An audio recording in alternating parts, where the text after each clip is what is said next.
Most people think they are stuck because they don't have enough motivation or because they're waiting for the right time. But if you look closely, what's really holding them back is comfort. Comfort isn't peace, it's paralysis disguised as stability. It lulls the mind, dulls the spirit, and tells you that staying the same is safer than becoming more. But the uncomfortable truth is comfort is the enemy of greatness. When you make the decision to force yourself to be the best, the first thing you must confront is your addiction to ease. Not just physical ease, mental, emotional, and spiritual ease. The tendency to delay, to distract, to entertain yourself out of discomfort. This habit grows quietly. You don't see its consequences in one day, but it robs you 1 hour at a time. One compromise, one excuse, one skipped challenge, and slowly you drift far from the person you were capable of becoming. We live in a time where convenience is worship, but if you want to transform, you cannot follow the crowd. You must train yourself to walk willingly into discomfort, to do what most avoid. That's what forcing yourself means. Not in a harsh or violent way, but with clear internal strength, a conscious act of resistance against the pull of comfort. Because that pull is strong, and it always whispers the same thing: you can do it later. But greatness is never built on later. It is always constructed in the now, in the tension between what is easy and what is necessary. Psychologically, this is about breaking the cycle of short-term relief. The mind seeks the path of least resistance. It wants safety. But when you force yourself to do what is difficult, to get up earlier, to push through fatigue, to speak truthfully, to hold posture when your body wants to slump, you begin rewiring the brain. You replace avoidance with approach. Over time, that wiring becomes your character, and character is the foundation of identity. Philosophically, think of your life like a mountain. Comfort keeps you circling the base. Growth demands ascent, and ascent means effort, breathlessness, risk. But it's also where the view changes. You cannot see your potential from the ground. You must climb, and each time you force yourself to take that next step, even when it hurts, especially when it hurts, you rise. People often confuse force with aggression. But in the disciplined mind, force is clarity. It's not about screaming or punishing yourself. It's about setting a direction and staying on it regardless of internal resistance. You become your own guide. You lead your own will. And in doing so, you awaken a deeper part of yourself, the part that doesn't crumble under pressure, but uses pressure to refine itself. It's essential to understand this. Waiting to feel motivated is a trap. Motivation is fleeting. It comes and goes. But internal force, the conscious decision to act despite emotion, that is what creates transformation. In 1 week, your entire life can begin to shift if you decide to stop negotiating with your limits and start confronting them head on. Not by inspiration, but by intention. The journey of becoming the best version of yourself starts with one uncomfortable choice, and then another, and another. You don't need more time. You need more truth. The truth that your comfort is costing you your calling. So start now, not tomorrow, not when it feels right, but now. Because the only thing standing between who you are and who you could be is what you're willing to do when it's uncomfortable. So force yourself to rise, and you'll discover the version of you that was never born in comfort, but forged in challenge. Discipline is not something you wait to feel. It is something you choose to become. In a world that constantly distracts, seduces, and tempts us with ease, discipline becomes your weapon.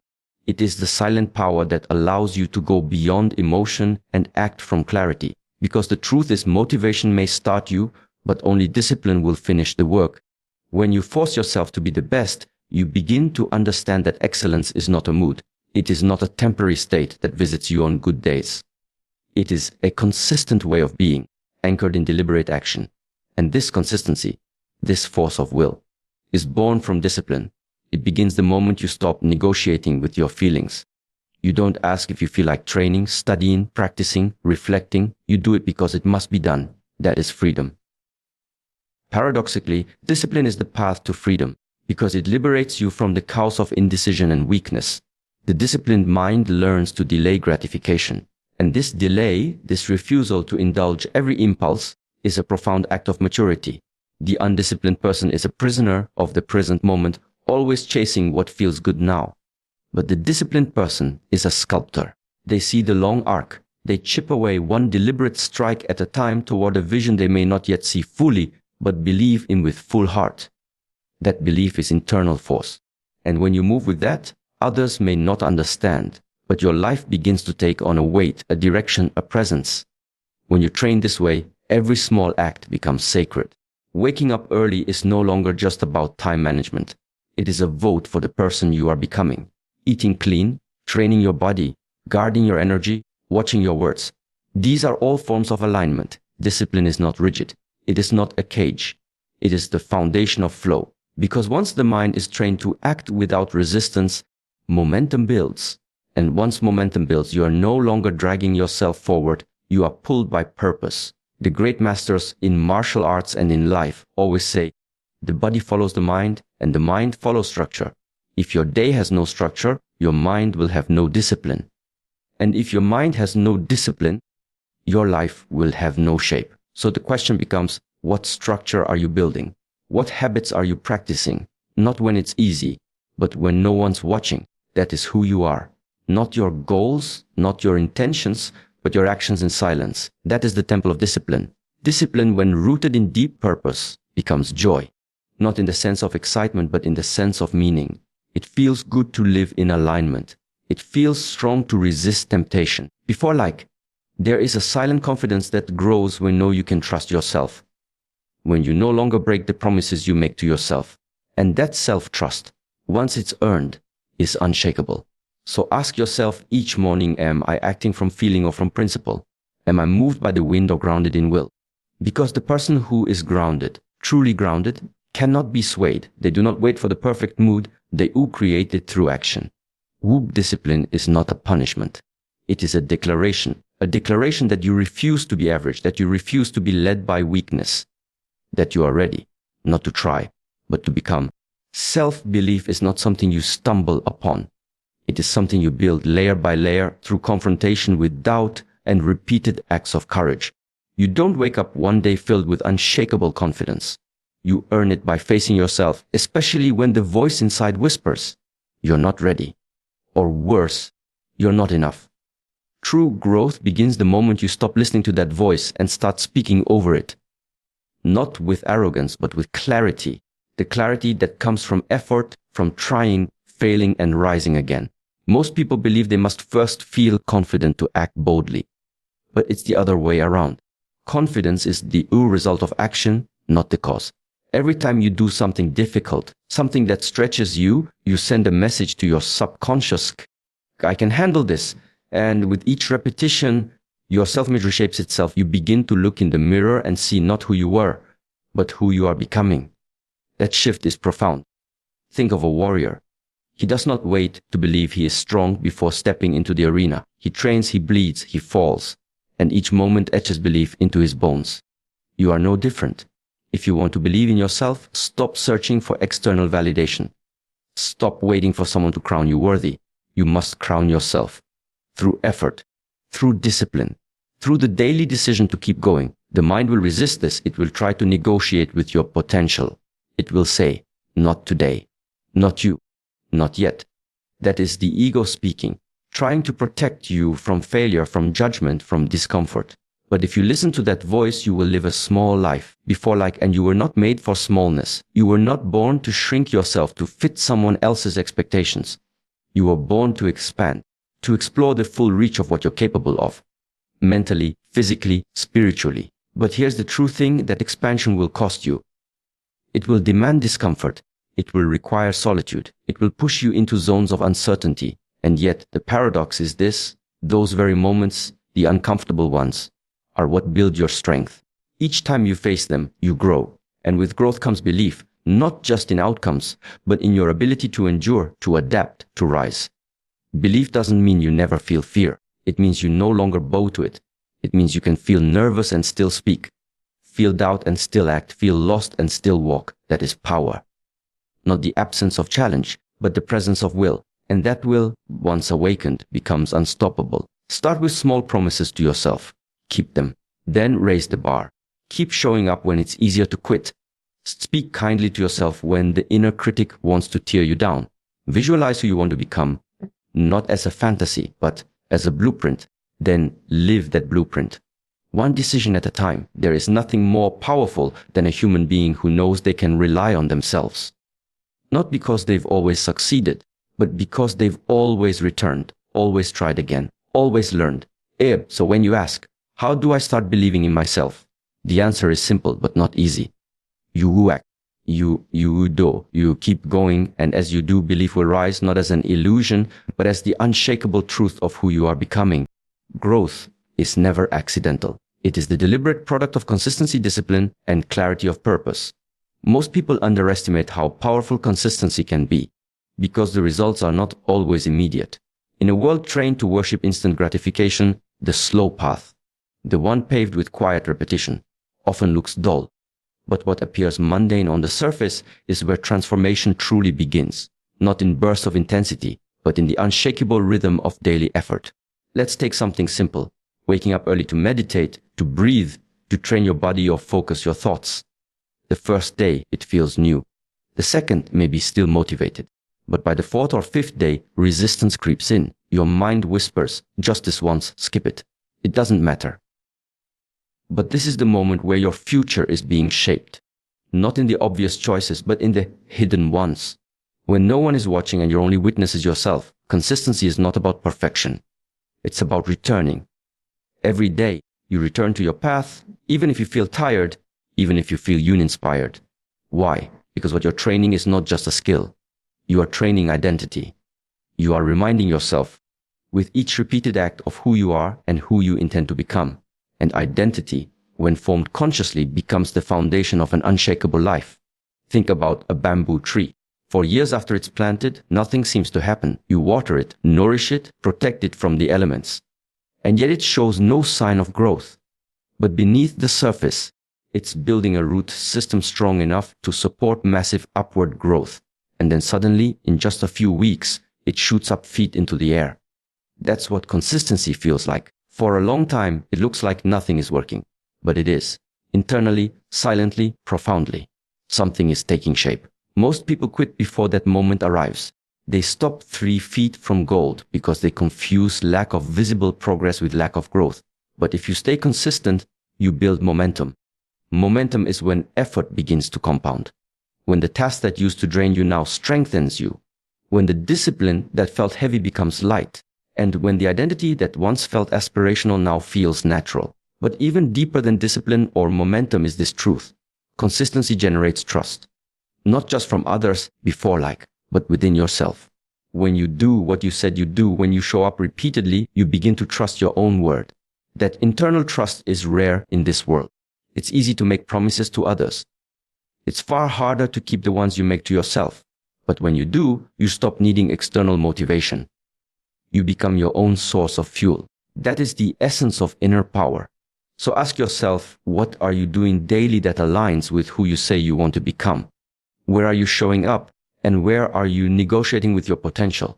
Because if you can get one thing right, if you can master the art of consistent presence, then over time, everything else will begin to fall into place. The results will come. The clarity will come. The transformation will come. But consistency isn't glamorous. It's not loud. But it is sacred. And if you honor it, it will carry you further than motivation ever could. Stay with it, not for the quick win, but for the deep root. Because one day, before you'll look back and realize the quiet days, the hard days, the repetitive days, those were the days that built you. We often think change is about doing something new. But more often it's about removing something old. Especially the internal noise that clutters the mind. The world around us is constantly loud. Notifications, opinions, expectations, comparisons. They pour in from every angle. But the loudest voice is the one inside your own head. And if you never learn to quiet it, it will dominate your decisions, your direction, and ultimately your destiny. You see, silence is not the absence of sound. It is the presence of clarity. A quiet mind is not empty, it is full of awareness. It's in that stillness that you begin to hear what truly matters. Not what society demands of you.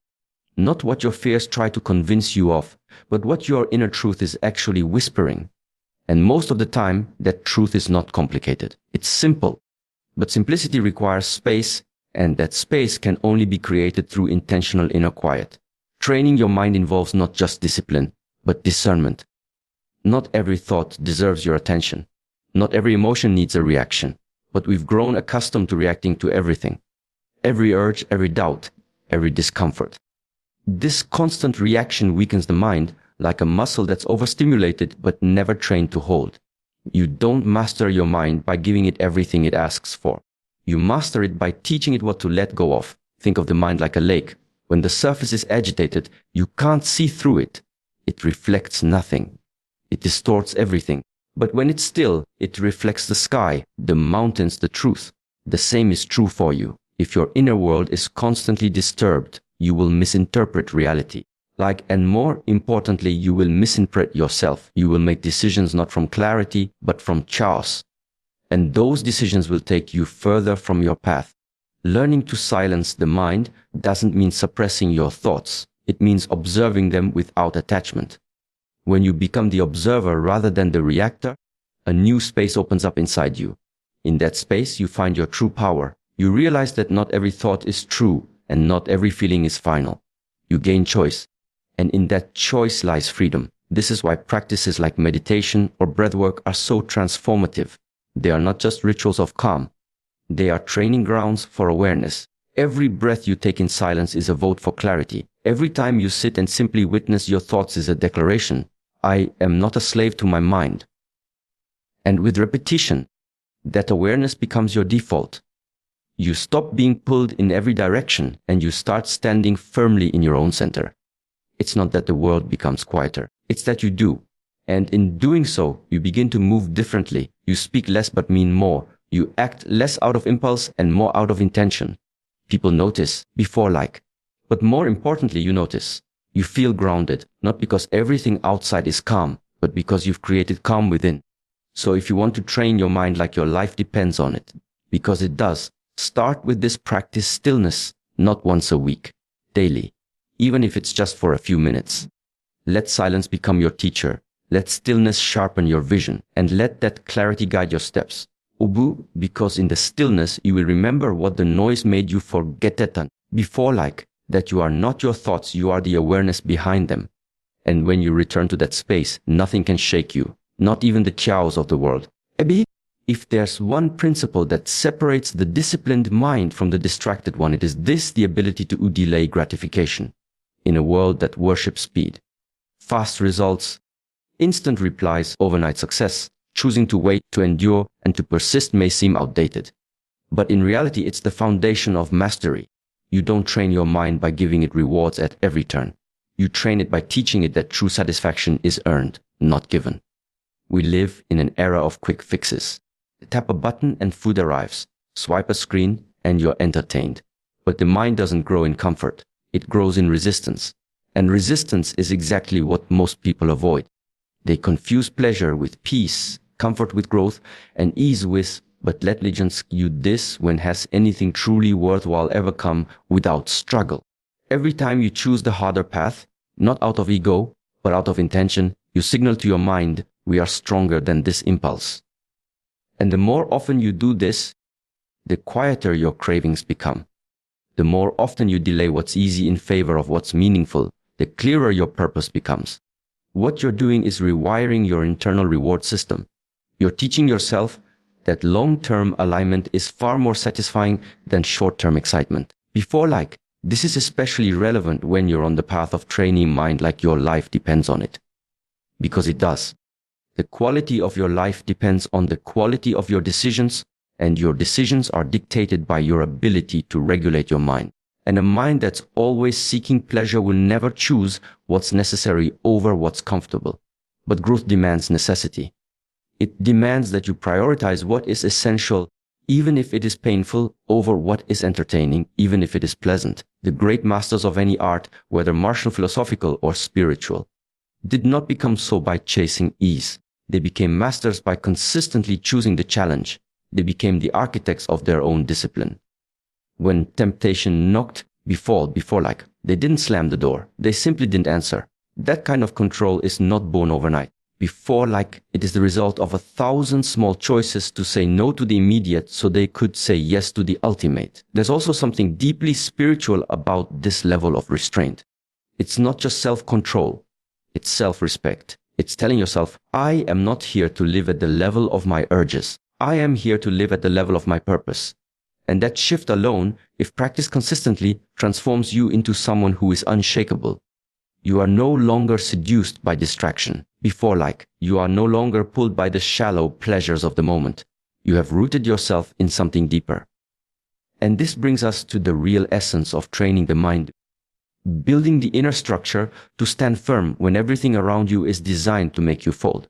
Every time you lay gratification, you strengthen the walls of that inner temple. Every time you choose discomfort with discipline over comfort with decay, you carve a path toward mastery.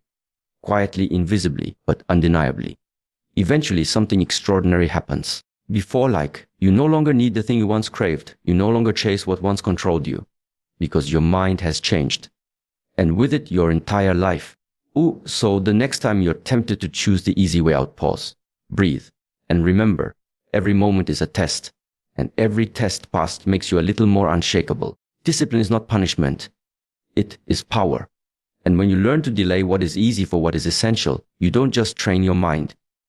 You transform it